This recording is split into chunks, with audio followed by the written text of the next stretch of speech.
कई बार जब लोग जीवन में काम करना शुरू करते हैं तब उन्हें बहुत ज्यादा दर्द होता है, तकलीफ होती है, उन्हें बहुत ज्यादा मेहनत करना पड़ता है और ये बात उनसे बर्दाश्त नहीं हो पाती है। उनका शरीर जवाब दे देता है और वो उस काम को छोड़कर किसी और तरकीब से सफल होने का प्रयास करते रहते हैं। लेकिन याद रखिएगा, इस प्रकार से कोई भी व्यक्ति जीवन में सफल नहीं हो पाता है। याद रखिएगा कि सफलता का मार्ग मेहनत, दर्द और तकलीफ से होना गुजरेगा और यह आपको सहना ही पड़ेगा, तो इसके लिए आप हमेशा तैयार रहिए। तो चलिए इस बात को एक कहानी के माध्यम से समझते हैं। बार एक मूर्तिकार अपनी छीनी और हथौड़ी से एक पत्थर को भगवान की मूर्ति का आकार देने का प्रयास कर रहा था। जैसे ही वह छीनी पर अपना हथौड़ा चलाता, वो पत्थर चिल्लाने लगता और कहने लगता कि ये क्या कर रहे हो, मुझे इतना मार क्यों रहे हो, मुझे बहुत दर्द हो रहा है, तकलीफ हो रही है, पीड़ा हो रही है, मुझे अपने हाथ पर छोड़ दो और यहाँ से चले जाओ। मूर्तिकार ने उस पत्थर से कहा, मुझे बहुत अच्छे से पता है कि तुम्हें बहुत ज्यादा दर्द हो रहा है, तकलीफ हो रही है और तुम बहुत ही ज्यादा पीड़ा में हो, लेकिन यदि आज तुमने इस दर्द को नहीं सहा, इस तकलीफ को नहीं सहा, तो जीवन भर तुम यही इसी प्रकार से पड़े रहोगे।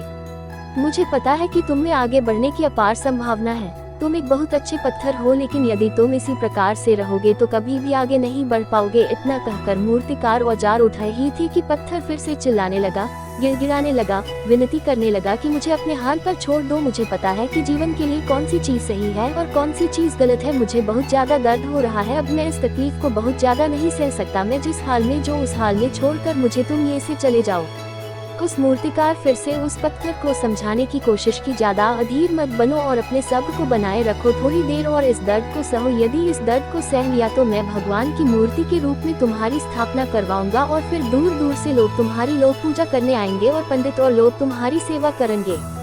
लेकिन पत्थर ने उस मूर्तिकार की एक भी बात नहीं मानी, वह चिल्लाता रहा और अपनी बात पर अड़ा रहा। मूर्तिकार ने उस पत्थर को समझाने की बहुत कोशिश की, लेकिन वो पत्थर नहीं माना। अब मूर्तिकार भी थक चुका था और वो उस पत्थर को छोड़कर आगे बढ़ गया और थोड़ी ही दूर जाकर देखा कि एक और बहुत ही अच्छा पत्थर वो पड़ा हुआ है। उसने छीनी और हथौड़ी उठाए और उस पत्थर को मूर्ति बनाने के लिए वो तैयार हो गया।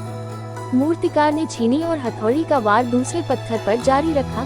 दूसरे पत्थर को भी दर्द हुआ, तकलीफ उससे भी हुई, लेकिन उस पत्थर ने बर्दाश्त कर लिया और देखते ही देखते थोड़ी समय के बाद उस पत्थर ने भगवान की मूर्ति का रूप धारण कर लिया। थोड़ी दिन बाद उस मूर्ति की एक मंदिर में स्थापना हो गई। धीरे धीरे करके लोग वह पूजा पाठ करने आने लगे, लोगों की मन्नतें वहां से पूरी होने लगी और वह मंदिर बहुत ही ज्यादा प्रसिद्ध हो गया। अब धीरे धीरे करके दूर दूर के गांव से लोग वहां पूजा पाठ करने आने लगे। फिर एक दिन और उसी पत्थर को उसी मंदिर में लाया गया और उसे एक कोने में रख दिया गया। अब लोग आते और उस पर नारियल फोड़ते, ये कोई और पत्थर नहीं बल्कि भी पत्थर था जिसने दर्द को नहीं सहा था। अब वो पत्थर मन ही मन बहुत ज्यादा पछता रहा था, दुखी हो रहा था और अपने आप से कह रहा था कि काश मैंने उस दिन उस दर्द को, उस तकलीफ को सह लिया होता तो आज लोग मेरी भी पूजा करते।